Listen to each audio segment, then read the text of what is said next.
entrevistado de hoje é Luciano Guimarães, produtor rural, líder classista. Posso te chamar assim? Por que não? Prazer falar com você. Igualmente. Como é que você está? Tudo bem? Graças a Deus. Tudo na santa paz de Deus. Deus é maravilhoso, Deus é belo. Ele é tão bom, tão generoso que trouxe eu aqui para bater um papo com você. E nós improvisamos hoje um estúdio aqui, gente, para conversar, para prosear. Porque eu não importo fazer as coisas improvisadas. Dia desse eu queria gravar uma entrevista com uma pessoa e não tinha como essa pessoa ir na rádio. Eu fui lá na empresa dela, coloquei os negócios, improvisamos e funcionou, deu certo. O importante é o seguinte, Luciano, é a mensagem que a gente vai trazer aqui. Exatamente. E nada melhor na vida do que você fazer as coisas, fazer do seu jeito. E o gostoso é que dá tudo certo. Às vezes você fica meio assim, não vai ficar legal, e quando é fé, olha o resultado. Luciano, fantástico. Nós já conversamos aqui um monte de vezes, já proseamos demais da conta, já contamos história demais. Mas eu gostaria, mais uma vez, de ouvir a sua história. Eu sempre digo o seguinte: o Brasil precisa de boas histórias, precisa de pessoas que nós tenhamos orgulho. E você é uma pessoa que a sua história ela é forte, ela é uma história muito boa de se ouvir. 1, 2, 3 vezes, porque cada vez que a gente ouve, a gente aprende com você. Como é que eu vou te dizer assim? A vida traz muita surpresa para tudo e para todos, né? Então a gente aprende muito. Falar um pouquinho de mim. Meu pai, Arcalino Ferreira Guimarães, minha mãe, Genesi Jaime de Guimarães, todos daqui de Rio Verde, família daqui. Meu pai, no primeiro casamento, teve um casal de filhos, a Noemi e o Pedro Alberto, todos os dois já falecidos. No segundo casamento, nós somos 5. De 5 irmãos, hoje resta 2. Resta eu e o Fábio. Recentemente perdemos o Geraldinho. Foi. Então, assim... E a minha história, assim, no agro, ela começou quando meu pai faleceu. Meu pai faleceu, eu era muito novo. Meu pai faleceu em dia 29 de novembro de 1980. Eu tinha 14 anos de idade. 14 anos? 14 anos. E aí, a vida inteira, eu sempre gostei de fazenda, e naquela época a gente tinha... As férias eram muito prolongadas, né? Então, eu vivia minhas férias na fazenda. E aí, com isso, com a ausência do meu pai, a gente passou a frequentar mais ainda, né? E eu sempre sou apaixonado em máquina, né? Eu gosto de máquina, então eu sempre fiquei no lado que mexia com as máquinas na fazenda. Desde menino? Desde menino. Tem até uma passagem, essa pegou todos nós, assim. Meu pai tinha um trator de esteira, tinha umas outras coisas lá. E aí, quando dava no final de semana que o pessoal ia embora, meu pai pedia para eles ir lá manobrar as máquinas e deixar elas tudo bem presas lá perto daquelas árvores para nós não mexer. E aí nós aproveitamos que meu pai e os colaboradores saíram, juntou os irmãos tudo lá e nós fomos lá e desmanchamos tudo. Fez festa. Andamos nas máquinas, tudo. Quando meu pai chegou, nós não demos conta de colocar. E aí? Apanharam? Apanhar não apanhou não, mas assim, ele danou. Ele só não bateu porque ele achou engraçado. Como que nós, criança, demos conta de tirar aquelas máquinas daquele lugar? E nós conseguimos. Qual que foi a lição aprendida aquele dia? Eu acredito que você tem que falar, você tem que participar e falar tudo que você sabe que você tem vontade de fazer. Não deixe de conversar com seu pai, não deixe de conversar com seu filho. As suas vontades, os seus desejos, às vezes a pessoa fica reprimida, não sabe se fala, se o pai vai danar ou se a mãe vai danar. Não é só o pai, tem a mãe também. A mãe é um esteio. A minha mãe foi meu esteio, a minha mãe foi meu espelho. Porque eu perdi minha mãe faz pouco tempo, faz 5 anos. Então, assim, a minha mãe foi a grande a pessoa que participou da minha história de vida. Ela foi a pessoa que a gente mais teve convivência, foi com a minha mãe. Então, assim, se você, filho, sobrinho, neto, não deixe de falar com o seu pai, com sua mãe, com a pessoa que é responsável por você. Senta, troca ideia. É o melhor aprendizado que tem, você sentar e abrir e trocar e se expor o que você tem vontade de ser e de fazer. Como é que foi naquele momento? 14 anos de idade, os outros irmãos eram mais velhos ou mais novos? Mais velho. O Geraldo mais novo, né? E os outros 3 os mais velhos. Como é que foi aquele menino de 14 anos de idade, os outros ali mais ou menos na faixa, E sua mãe viúva? Como é que foi aquele momento? Para minha mãe foi um baque, né? Mas chegou um ponto assim que meu pai ele não morreu, ele descansou. Ele estava doente? Ele enfrentou um câncer, né? E aí ele tinha problema de diabetes, teve outras complicações, né? Então, assim, no final, meu pai não morreu, ele descansou, né? Então veio assim o descanso. O descanso que todo ser humano precisa ter um dia, né? E ele foi isso aí. E minha mãe sempre foi um esteio. A minha mãe sempre deu liberdade para a gente fazer as coisas. Naquela época, a gente tinha... Meu pai tinha uma amizade muito forte em Rio Verde. Portanto, tem muitas pessoas que ainda não falam, os meninos do Arcalino. Você vê, meu pai faleceu tem 44 anos. Até hoje, 80 para agora, 44? 44 anos. Então, até hoje, tem muita gente falar os meninos do Arcalino. Nós escutamos isso. Meu pai teve umas amizades que ajudou muita gente. É o José Lucas de Oliveira, o Luca Braz, o Ademar Macedo, que é vivo, o Zé Gouveia do Carmo também é vivo, o seu Lucas já falecido. Então, assim, esses 3 pessoas, e depois foi surgindo mais pessoas. Quando você fala ajudou muita gente, o que você quer dizer? Orientar, guiar, mostrar. Vai por aqui, não vai por ali, isso pode, isso não pode. Eram as pessoas que sempre teve presente na nossa vida, que sempre nos ajudou, que sempre encaminhou. E eu aprendi muito com eles. Ele ensinou para nós todos muita coisa. Eles foram esteio. Eles foram pessoas que ajudavam muito. Minha mãe confiava muito neles. Minha mãe tinha um respeito muito grande dele, pelo jeito que meu pai sempre negociou, tratou e falou com eles. O meu pai ajudou muita gente e muita gente nos ajudou. Muita gente foi recíproco a nós. Muitas pessoas quis ajudar a gente. Quais os momentos que você lembra que as pessoas ajudaram vocês? E de que maneira foi essa ajuda? Quando você ia fazer algum negócio, você ia comprar um gado, você ia vender um gado. Na época a gente mexia mais com pecuária. Então nessa época, quando a gente ia mexer, ia vender um gado, ia comprar um gado, ia comprar touro, eles sempre indicavam a gente, aquele pessoal ali está tendo um touro bom, aquele ali outro. Então assim, sempre eles orientavam a gente a hora de vender, às vezes uma hora de comprar. Então assim, sempre foram muito próximos. Na hora de reformar um pasto, vamos, esse pasto aí já está ficando ruim, vamos, vocês estão perdendo rendimento no gado e tal, vamos reformar esse pasto. Então, assim, a gente reformava o pasto, plantava o milho, mas o foco era o capim, não era muito grão. Mas a gente foi aprendendo a trabalhar os dois juntos. E aí depois foi surgindo novas tecnologias, foi avançando, aí entrou o sistema Barreirão, aí depois virou Santa Fé, que é o mesmo tem o mesmo sistema, que é consórcio, né, de grão com capim e tal. Então, assim, muita coisa que foi surgindo assim na vida, e ele sempre ajudando a gente nisso.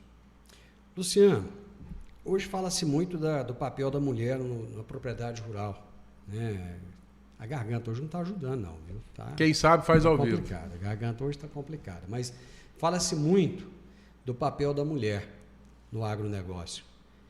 A sua mãe, ela já tinha alguma interação na propriedade rural? Ou vocês, filhos, é que tiveram que levar avante aquilo que foi a herança que seu pai deixou? Naquela época, não. Minha mãe não tinha, não. Naquela época, não. Minha mãe, ela era 5 filhos dentro de casa. Então ela ficava mais na parte dos filhos mesmo. Na criação dos na filhos. Criação. A mãe, ela era a mãezona. Ela era uma mãezona. Naquela época, a mulher não tinha ainda assim essa pegada que hoje ela tem. Eu não diria que a minha mãe não tinha liberdade. Minha mãe tinha liberdade. Às vezes, o mundo, as coisas naquela época não permitia que às vezes ela fosse à frente, igual é hoje. Hoje o homem quer que a mulher vá à frente. O homem quer que a mulher esteja participando. Não importa se é filha, se é esposa, se é nora. Não importa. Hoje a mulher tem o espaço. Esse espaço, o que é mais gostoso nisso, o que é mais gostoso de ver isso, ô Divino, é o espaço que vem sendo aberto para ela vem conquistando e ela está tendo apoio. Alguns casos tem dificuldade? Tem. Existe ainda alguns preconceitos, existe ainda o machismo, mas isso está acabando. Porque hoje todo mundo quer ver todo mundo trabalhando. Ainda mais assim, quando você entra em dificuldade, essas coisas, aí você tem que cortar custo, gasto, a mulher vai ocupando o seu espaço. E ela vem fazendo isso ano a ano. Você pode observar hoje, você vai num dia de campo, a quantidade de mulheres que você vê, e você vai lá, você está vendo ela lá prestando atenção, ela está atrás de informação, você vai numa palestra, não importa a palestra que você vai, é direcionada ao agronegócio, é lançamento de produto, uma gestão, coisa, liderança. qualquer coisa, ela está no meio, ela está buscando, ela quer buscar conhecimento. Existe o marido que fica mais à frente, lá na propriedade, no campo, naquela lida, ela já vem organizando a parte de papel dele, ela vai tendo acesso ao banco, ela vai tendo acesso a pedido, ela começa a pegar seu espaço. E a mulher tem uma vantagem, ela tem facilidade para gravar e pegar as coisas. Pode observar para você ver, a mulher tem facilidade para isso. Isso é muito importante, isso é oportuno, principalmente para quem quer deixar e quem quer que ela esteja junto ajudando ali. Quem der essa oportunidade às mulheres, pode ter certeza que sua vida será diferente. Você falou uma coisa interessante, a sua mãe, ela naquele momento, ela fazia o papel da criação dos filhos, né? A mulher do lar. E tem muita mulher que vai ser a mulher do lar e não tem nada errado com isso, né? Até porque a família precisa da mulher à frente da gestão dos filhos, né? Se você não tem uma mãe, se você não tem um esteio dentro de casa, você vai ter o quê? Qual vai ser a sua base? E essa educação dos filhos, ela tem sido cada vez mais terceirizada. Esse é o ruim. Isso aí, infelizmente, a gente vê isso. Mas a gente vê de todos os jeitos. A gente vê a mãezona, que tem a terceirização, que tem as pessoas para ajudar a acompanhar os filhos, mas existe as mãezonas que tem isso aí, mas existe a mãezona que tem, mesmo em festa, em evento, você vê ela com o seu filho. Ali tem, às vezes, uma babá, uma pessoa que está ali ajudando, auxiliando. Às vezes ela tem que levantar, ela tem que fazer uma palestra, tem que dar uma coisa, fazer uma coisa ou outra. Ou sentar e dar uma atenção para amigos, para negócio, para qualquer coisa. Mas ela é mãe, ela é mãezona. Ela não terceiriza 100%. Ela quer ser chamada de mãe. Luciano, o que mudou no agronegócio daquela fase lá do menino dos 14 anos até hoje? Rapaz, mudou tudo. Mudou tudo. Máquina, tecnologia, avanço, coisas que a gente nem sonhava em fazer, hoje você faz. Você imaginava um dia você pegar um trator e você colocar ali ele no GPS ali e ele praticamente fazer as coisas sozinho? Você imaginou de um dia você subir num trator e ir lá ligar uma tela de um painel e falar assim, eu vou jogar tanta semente por metro, a população vai ser isso, o adubo vai ser esse.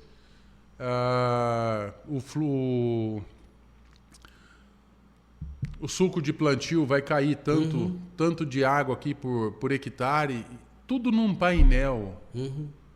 A gente era na corda, era arrastando fita no chão, riscando com o pé. E funcionava, né? Funcionava, o relógio ali, ó, cronômetro. Não tinha, o relógio era o do ponteirinho, né? Você esperava ele chegar ali no 12 horas, ali no meio, para você ficar mais fácil, para você não esquecer. Não, começou, foi aqui, vai terminar ali. Para saber qual que era o tempo que o trator gastava para percorrer aquilo ali, para você ir lá e pegar um copo, ir lá e bico por bico, fazer uma média, somar, dividir, para saber se estava batendo ou não. Hoje você vai ali com 30 segundos, você deixa tudo calibrado.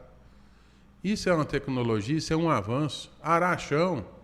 Ninguém precisa pôr aquele monte de pano na cara, não precisa pôr máscara, não tem poeira, não tem nada, está lá dentro de uma gabine, num conforto. Ar-condicionado, não importa o tamanho do trator, hoje tem conforto. Hoje tem conforto. Lá na fazenda a gente tinha um tratorzinho lá, um Valmet 60 ID, uma plantadeira Jumil de 4 linhas. E no meio tinha mais um carrinho que era só semente de capim nele. A gente plantava 4 linhas de milho e uma de capim. Aquilo ali, quando ia colher, você não sabia onde estava o milho. Era só capim que você enxergava naquilo ali e era poucas colhedeiras que dava conta. A colhedeira que mais colhia bem era as Massey Ferguson.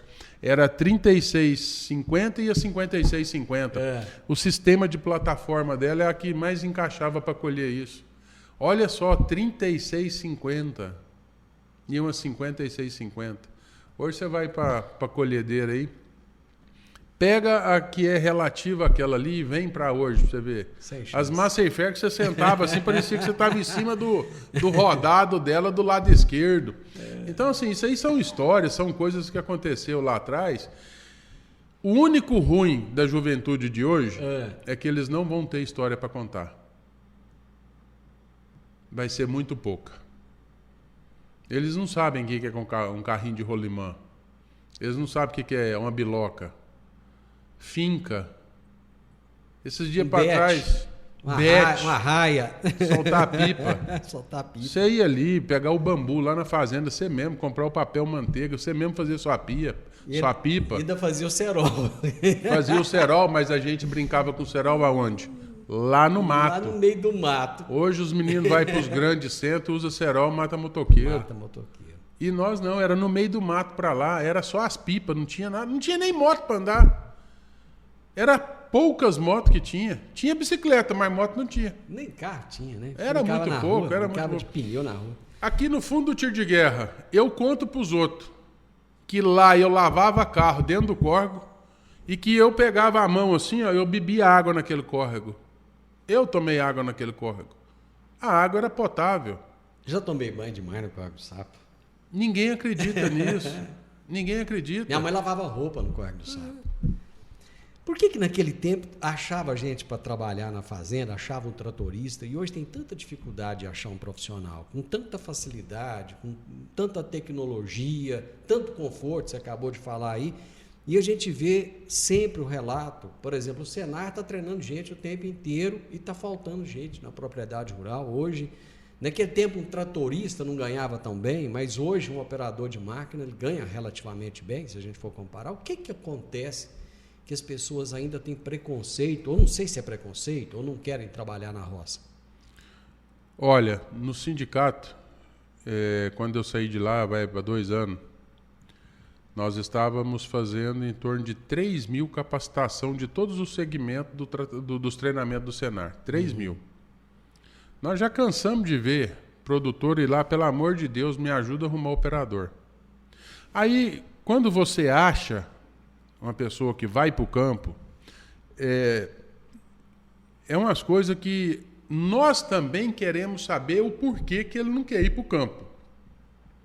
Nós também queremos saber, porque lá no campo hoje tem casa boa, tem água, tem energia, tem internet, que é a primeira coisa que pergunta. Primeira coisa. É a primeira coisa, tem internet? Aí depois, você vai me pagar? Você vai me registrar? Aí que vai perguntar. A casa tem porta? Ter benefício? Primeira coisa é a internet. Então, assim, salário hoje é tudo acima de 4 mil, 5 mil, 3 mil. Então, assim, você pega um cara hoje, leva ele para dentro de uma fazenda. Livre, né? Livre. Você pega ele, leva ele lá para dentro da fazenda. Ele está ganhando água, ganhando energia e aluguel. Ele não paga. Muitas vezes dá uma cesta básica. Quanto que ele não paga disso na cidade? E 80% das mulheres conseguem trabalhar no campo também e ter bom salário. Aí hoje eu te pergunto, por que as pessoas não querem ir para o campo? Por que muitas das pessoas boas de serviço, você sabe aonde sofre muito? A indústria alimentícia e a construção civil. Você pega um cara ali, leva ele lá para dentro da obra, igualzinho a gente leva para o campo. Vai ali, cara, o cara é bom na máquina, o cara é bom no frigorífico, o cara é bom na construção civil, o cara é ótimo para sentar azulejo, é ótimo para sentar a parede. O cara é perfeito. Fulano, tem 15 dias que você está aqui comigo da diária, traz seu documento, vamos registrar? Não leva. Não vai. Ah, mas por que você não quer registrar? Cara, olha a segurança que você vai ter. Você vai ter segurança, você vai ter estabilidade, você vai ter garantia que lá na frente um dia você vai poder aposentar. E você está pensando no presente, você não está pensando para você a longo prazo, você não está pensando no futuro. Por que você não quer?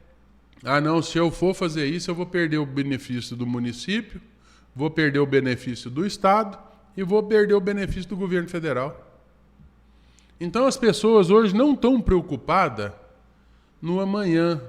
Eles não estão preocupados em crescer. Em crescer. O cara não está preocupado que ele tem capacidade para fazer um salário de 5, 6, 7, 8 mil. Ele não preocupa que a mulher dele tem potencial para fazer mais que ele. Ele não preocupa que a mulher dele ela pode ir para dentro de fazenda que está cheio de caminhão, que ela pode pegar caminhão e ir trabalhar. Ela pode pegar a coletadeira e ir trabalhar, porque ela tem competência, ela tem capacidade para isso. Ele tem ônibus que pega o filho dele lá na porta da casa dele para levar para a escola. Toda criança que eu converso, eu só peço uma coisa para ela. Nunca pare de estudar. Você não será e não aceitará ninguém pôr um freio e um cabresto em você. Eu falo isso para toda criança. Porque se ele sair da escola, ele vai ser submisso a esse mundo. Dia desses eu entrevistei uma pessoa aqui, de fora, e ele falou uma coisa interessante. Ele falou, Divino, ainda confundem muito o agronegócio com a imagem do Jeca Tatu. Tanto é que você vai numa festa junina hoje, o povo ainda veste calça com remendo, um chapéu de paia na cabeça, um pito de trás da orelha, né? Exato. Essa imagem do agronegócio, ela permanece até hoje por quê? Eu estou perguntando isso baseado no seu relato de tecnologia que tem na fazenda, que tem hoje no trabalho rural. Se tem tudo isso, se a internet está lá, se a casa do funcionário é boa, se o patrão trata com respeito, se ele quer assinar a carteira, por que o agronegócio ainda é visto como aquele agro do Jeca Tatu, aquela coisa antiga, aquela coisa ultrapassada? Mas não é só o agro. Não é só o agro que está tendo essa dificuldade. Se você escutar a propaganda do Cine, você vai ver a quantidade de pessoas, de vagas que tem lá, e olha o salário e os benefícios que tem. É todo o segmento. Então você acha que na cidade acontece a mesma coisa? A mesma coisa. Na mesma coisa. Você pode ir na padaria, você pode ir em qualquer lugar, você pode ir no supermercado. Quantos supermercados nós temos em Rio Verde? Você sabe quantas vagas tem aqui, em média, aberta, para supermercado? Eu não tenho noção. Esses dias mesmo eu fiz um bate-papo com os amigos da gente que é dessa rede. Um tem 300 vagas. 300 vagas, direto aberto. Em aberto. Em aberto. Outros têm 800. Tem um que está com 200. Outro está com 400. E aí eu te pergunto. Eu fui em 3, 4 donos. Nós estamos falando de 2.000 vagas. Nós estamos falando de um segmento. E os demais segmentos que estão tudo carentes e precisando de gente? Voltando à construção civil, que você falou aí. Hoje você precisa de um eletricista, não consegue. Não consegue. Você não acha ninguém que marceneiro. Quer. É a coisa mais difícil do mundo. Você chega aí, você vai lá na marcenaria. Cara, pega essa obra aqui para você me entregar ela com 90 dias. Cara, eu não dou conta. Por quê? Aqui, ó, tá vendo aquela máquina parada? Aquela. Não tem mão de obra. Eu conversei com uma pessoa há poucos dias que trabalha na indústria de móveis planejados. E ele me falou que hoje pede 6 meses para entregar um serviço. E ele falou, Divino, e a pior coisa que tem é a pessoa chegar e falar assim, mas eu vou te pagar à vista para você me entregar daqui uma semana. E ele fala assim, não recebo, porque eu tenho um monte na sua frente, eu não tenho condições de entregar nem os que estão na frente. Então não vou pegar. Aí, eu te pergunto, não é o agro, é todo o segmento, todo mundo está com isso. Todo mundo está com carência. E mecânico? Vamos partir para as oficinas. Vai para o pessoal que mexe com caminhão. Vai para de máquina agrícola. É a mesma coisa. Não muda. Não muda, tudo está com carência de mão de obra. Então, assim, eu vejo às vezes falar assim, o número do desemprego está crescendo, o número do desemprego é isso. Não. Vaga tem. Não tem quem quer responsabilidade de trabalhar. Eu comecei a nossa prosa falando que você é um líder classista. O que te levou a... Porque isso é um tipo de política, né? Você não faz, não está fazendo, pelo menos que eu saiba, não está fazendo a política partidária, né? Mas você faz uma política classista. Você ficou à frente do Sindicato Rural, você ia sempre à FAEG, você estava na FAEG, você estava na CNA, você partiu para uma luta em defesa do produtor rural. O que levou o Luciano, que planta, que tem os afazeres dele, que tem lá a fazenda dele para cuidar, tem a família dele, a pegar uma responsabilidade desse tamanho, e a gente sabe de tudo que você fez, e você enfrentou isso de peito aberto. O que te levou a isso? Eu não sei se eu vou errar às vezes o ano. Se eu não me engano, acho que foi em 2004, quando eu tive a primeira participação no Sindicato Rural de Rio Verde. Eu entrei como diretor. O meu sobrinho, que já falecido, Fernando, é muito amigo do Augusto, muito amigo do Dr. Juraci. Augusto, filho do Juraci. Muito amigo. E eles conversando, aí ele foi e falou para o Juraci, não, chama meu tio para entrar no sindicato, chama, vai ter eleição agora. O senhor que está indicando aí o seu bairro como presidente, pede, vamos pôr o Luciano, põe o Luciano. Aí na hora eu fiquei meio assim, não vou mexer com isso não. Deixa eu quieto no meu mundo aqui, deixa eu trabalhar e tal. Não, tio, vem e tal, o Juraci quer conversar com você. Eu peguei e entrei. Nós entramos, fizemos um bom trabalho, a diretoria fez, seu bairro fez. E lá na frente, no 2 anos, 1 ano e meio, o mandato é 3 anos, 1 ano e meio mais ou menos, a gente já percebeu que o seu bairro estava já querendo trabalhar, articular a próxima eleição. E a gente, assim, ficamos meio perdidos naquele momento ali, sem entender o que estava acontecendo. Enfim, ali teve um racha, né? Assim que fala? Isso. Rachou a diretoria, né? Isso mesmo. Rachou a diretoria e naquele ano foi o ano da mudança do Tatersal, do leilão de dentro da pecuária ali de Rio Verde, que era ali dentro da pecuária, para a saída de Montevidéu. A terraplanagem, quem correu atrás daquilo ali, quem organizou, quem acompanhou e ajudou muito aquilo ali foi o Delmirim, o Delmir do Prado. Sim. O Delmiro, que correu à frente, na época o secretário da prefeitura era o Sidney. O Sidney foi e falou, não, Delmiro, eu vou te arrumar maquinário e tudo, vocês me dão o petróleo, você ajuda nas marmitas aí para dar comida para a turma e nós vamos tocar para frente. O Delmiro deu o pontapé inicial naquilo ali. Hoje, aquela base, aquela estrutura lá, tudo começou dentro disso aí. E seu bairro tinha uma relação muito forte com o Alcides, que era então governador naquela época. E ele foi e ajudou a fazer o Tatersal. Ele ajudou muito o seu bairro. Infelizmente, nós não ganhamos. Cada um foi cuidar da sua vida. Passados-se os tempos, eles me chamam para mim vir ser vice do bailão. Aí eu fui e falei, eu não quero entrar na frente de ninguém, vocês estão aí há mais tempo e tal. Não, Luciano, nós queremos e tal, vem ajudar a gente, você já esteve aqui, todo mundo gosta de você e tal. Falei, então vamos trabalhar. Aí fomos, entramos, participei. Lá na frente o bailão, Luciano, nós estamos querendo que você seja o candidato a presidente do sindicato. Eu falei, primeiro você vai conversar com todo mundo. Se eles não quiserem, eu aceito. Mas se alguém quiser, eu cedo a vaga e eu não me preocupo, porque eu não tenho vaidade para essas coisas. Eu não me importo com isso. O que eu gosto é de ajudar. Então eu vou ajudar. Se eu puder, eu ajudo.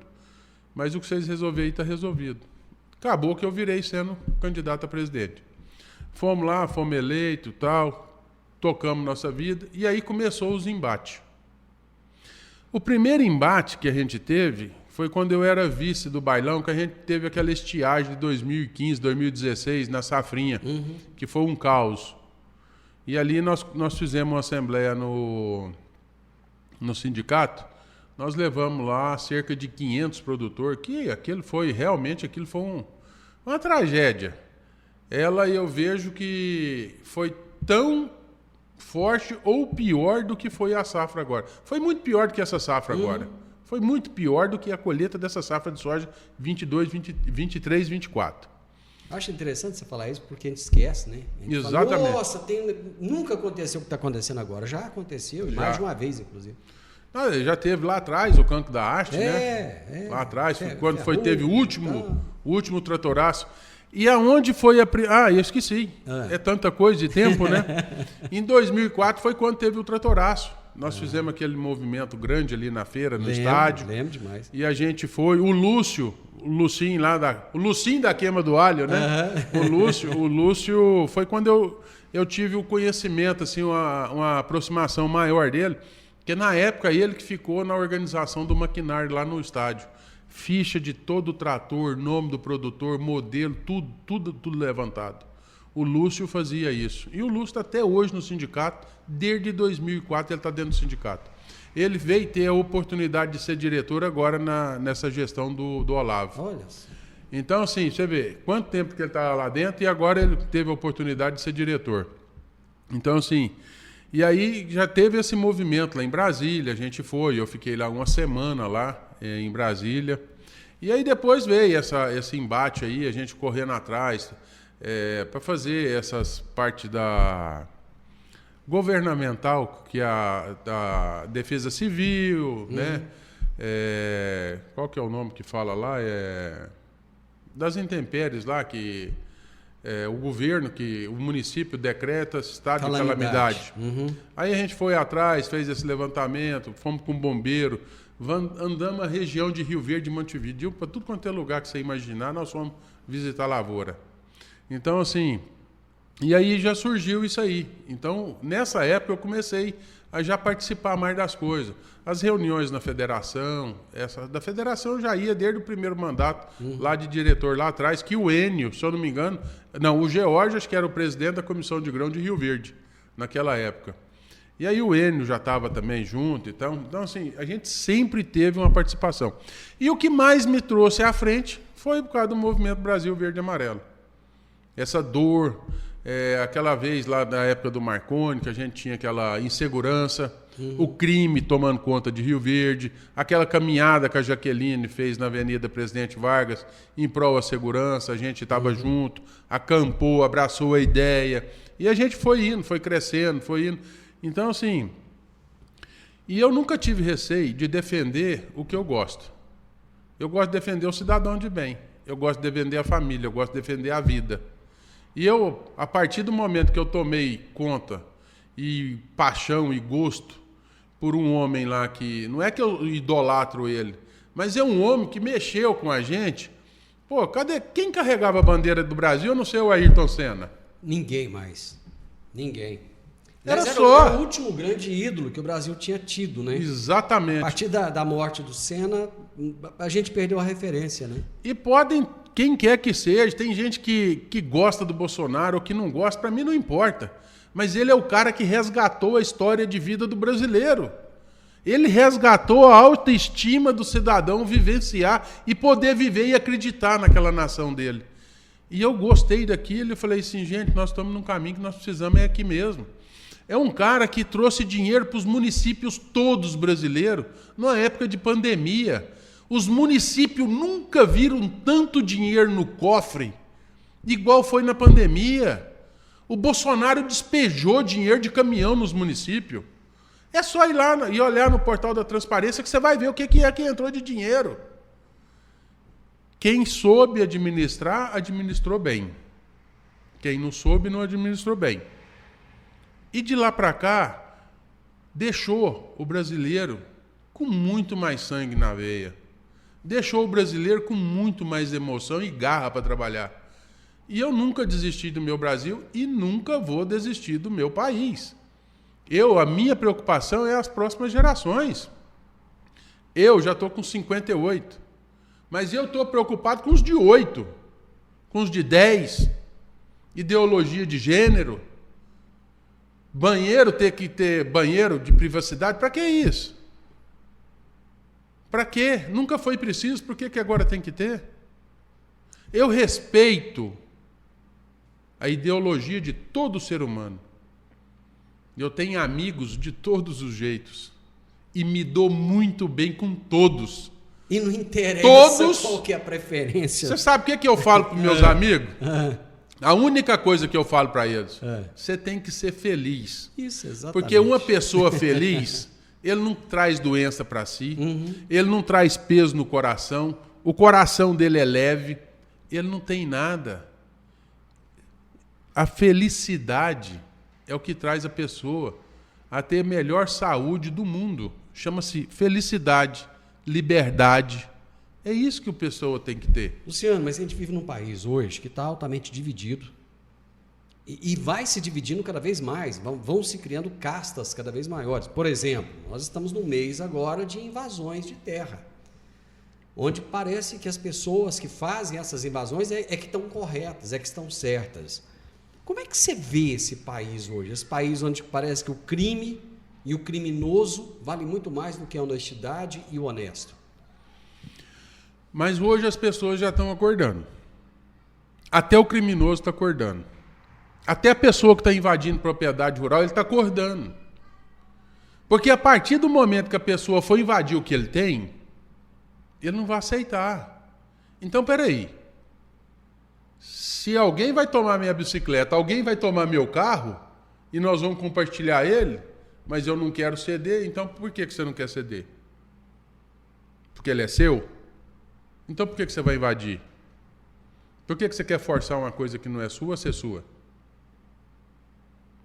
E hoje, a invasão de terra no Brasil, ela não vai para frente. Ela não vai. Não adianta o governo Lula querer que vai invadir. Não adianta ele querer. As pessoas não vão aceitar. Vai chegar um ponto que, se acontecer, vai acontecer uma guerra civil. Imagine você, dentro da sua casa, dentro da sua propriedade, que seja rural, urbana, o que for. Você vai aceitar alguém te ir lá e te tirar lá de dentro e jogar para fora? Eu não. E eu também não. E toda pessoa de bem não vai aceitar. E hoje todo mundo está preparando para isso. Ninguém quer confronto com ninguém. Mas quando você tem um líder maior que olha pela segurança, que olha para o bem-estar do seu município, do seu estado, porque para o país nós não podemos falar, porque infelizmente está aí um descaso, né? A única coisa que sabe fazer é montar no avião e andar à toa, porque não tem nada para fazer aqui. Aliás, não sabe fazer nada, né? Então nunca vai ter nada para fazer. Então, assim, e nós temos que manter a guarda, nós temos que manter vigilância. Se a gente souber de qualquer coisa que vai acontecer, que é voltada ao crime, nós temos que ligar para a polícia e avisar. Não importa qual é o crime, se é invasão de terra, se é imóvel urbano, não importa. Se você vê algo ligado a isso, denuncie. É a mesma coisa você ver uma mulher sendo apanhando, você não vai falar para a polícia? Eu denuncio. Porque eu confio na polícia do meu estado. Eu confio na polícia do meu município. Porque eu sei que eles são sérios, estão aí para trabalhar, e defender não é a minha família, não. É defender a família dele. Porque ele sai da casa dele, mas a mulher dele não sabe se ele volta. Luciano, a gente vê muita interferência, não só governamental, mas nós vemos... Existe uma confusão hoje daquilo que é governo e daquilo que é justiça.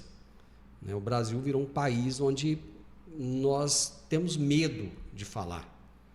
E temos medo de ser cerceados. Quando eu falo nós, eu não estou falando nós jornalistas, também os jornalistas, onde a população tem medo de ser calada. Onde é que a gente vai chegar com isso? Nós não podemos desistir. Você não precisa ofender a pessoa, mas você também não pode parar de falar o seu sentimento. Eu nunca parei, mas eu respeito. Mas eu mudar a minha opinião, eu não mudo. A minha opinião é correta. Como diz o Alexandre Garcia, que levantou o livrinho lá, está aqui, a Constituição está aqui. Ó. Não é aquele livrinho ali que dita as regras? Ela ainda vale? Para banheiro? Ela deveria ser respeitada. ela deveria de ser respeitada, a gente, para olhar naquele livro, a gente tinha que correr água no olho. Porque ali é a nossa vida, ali é a nossa história. Ali tudo o que acontece na nossa nação, no nosso país, está ali. E infelizmente não estão respeitando. Infelizmente as pessoas estão tomando do jeito que eles acham que tem que ser para ele. Para eles, para elas. Não para uma nação. Não estão olhando um todo. Estão olhando um gato pingado. Que graças a Deus hoje o mundo está acordando. Você vê num parlamento português, eles falar que o lugar do Lula é na cadeia. Peraí, nós estamos brincando? Nós escutamos o Elon Musk falar. Nós estamos de brincadeira? Não, nós não estamos de brincadeira. Mas estão brincando com nós.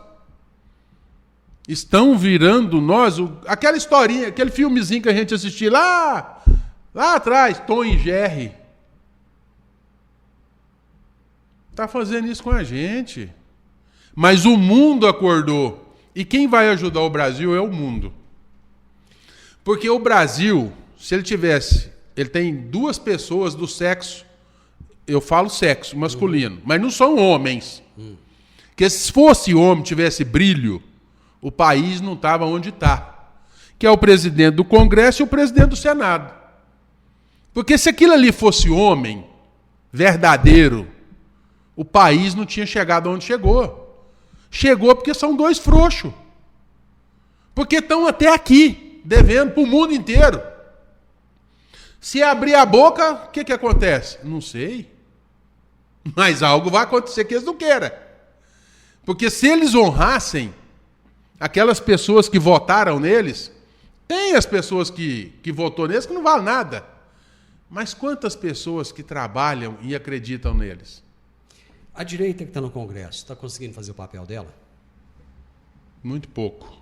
Porque quando se muito elegeu, pouco, eu falei muito pouco, muito fraco, muito devagar, muito pouco. Quando se elegeu uma maioria de direita, e olha que nós começamos o programa, eu falei que a gente aprende muito com você, né? Ouvi a sua história tal, e olha onde essa história chegou. Que bacana isso, que legal esse bate-papo nosso. Quando se elegeu um congresso de direita, maioria, achava-se que tudo ia mudar. Mas a impressão que tem muitas vezes é que a coisa não sai do lugar. Que aqueles que foram eleitos para estar lá não têm muito poder de mudança. Onde é que você acha que isso vai chegar? Quem tem poder é quem tem isso aqui, ó. Caneta. Aqui a coincidência aqui, ó. E é da BIC, ó. Não é uma mão branca. É uma BIC. Só que o que ela faz igual às outras.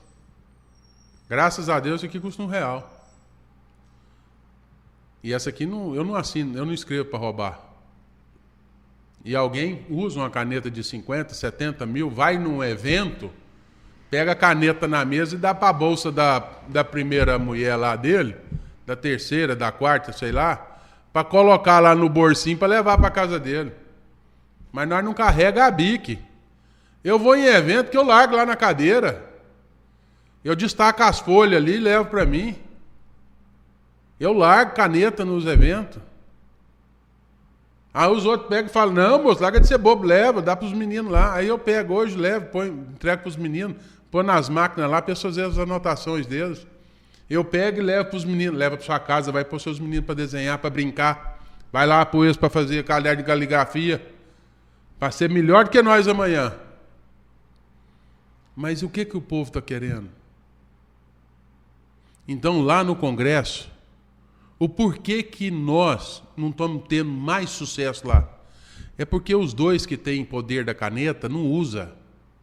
Os dois que poderiam consertar o país, escutando a grande maioria de bem daquelas casas, não escutam. Eles não querem. O Enio falava assim, primo, fala, Zói. Sua caneta, a tinta está acabando, primo. Fica calmo, a tinta vai acabar. A tinta acabou, mas eu não morri. Eu sempre falo isso para ele. A tinta acabou, mas eu não morri. enquanto eu tiver voz, fôlego e sangue correndo nas veias, meus braços, minhas pernas me carregando, vou defender meu Brasil, vou defender minha família, vou defender nossas gerações que estão aí e precisam do norte.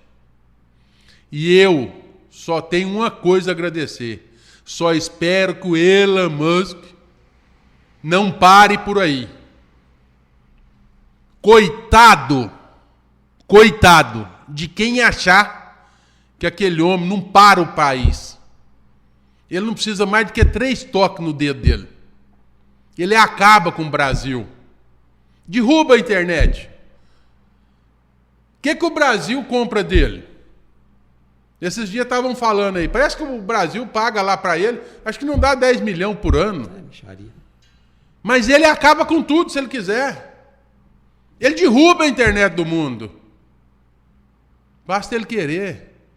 E eu tenho certeza, ele vai olhar para o povo brasileiro.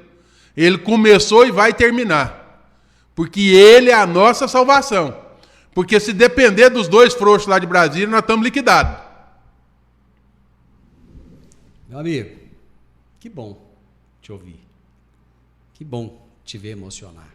Que bom te ver falar com tanta energia, com tanta força. E o Brasil precisa disso. O estado de Goiás precisa disso. Rio Verde precisa disso. Nosso povo realmente está passando. Eu estive na Argentina em dezembro. Eu andei 8 mil quilômetros na Argentina.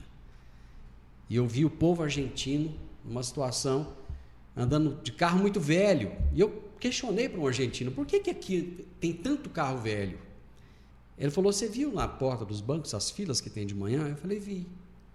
Ele falou, aquilo lá é gente que se acostumou a receber benefício do governo ao longo de 40 anos.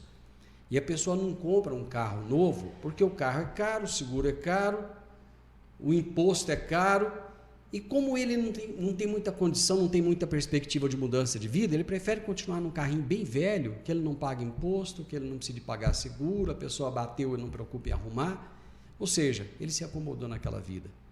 Meu amigo, que o Brasil nosso não fique desse jeito, que o brasileiro não entre nessa situação, porque é triste a gente ver depois um país desse mudar. Não muda em 4 anos, não muda em 8, não muda em 12. Vai levar muito mais tempo para mudar. Vai levar muito mais gerações do que 1, 2 ou 3. Obrigado. Eu que te agradeço. Sempre às ordens. Sempre às ordens. Sensacional, Luciano. E o que for bom para o meu povo, o que for bom para o meu país, você sempre vai ter eu. Você pode saber que eu vou estar lá, defendendo. Eu não defendo o setor produtivo. Porque tudo que vem prejudicar o setor produtivo vai prejudicar quem está entrando no mercado. Quem está entrando no açougue, quem está entrando na farmácia e quem está levando um pneu da bicicleta para arrumar na borracharia. E eu vou estar lá defendendo ele. Você pode ter certeza disso. Eu não vou deixar o meu povo. Esse foi o Luciano Guimarães. Como eu disse, líder. Vou até mudar. No início eu disse que ele era líder classista. Eu vou tirar a palavra classista. Líder. O Brasil precisa de líderes, precisa de lideranças, precisa de pessoas que tenham a coragem de falar, se emocionar, com brilho nos olhos. Se você gostou dessa nossa prosa, deixe um gostei, deixe um like, um dislike, compartilhe com outras pessoas e se inscreva nesse canal. Grande abraço para você e até a nossa próxima prosa. Tchau, tchau.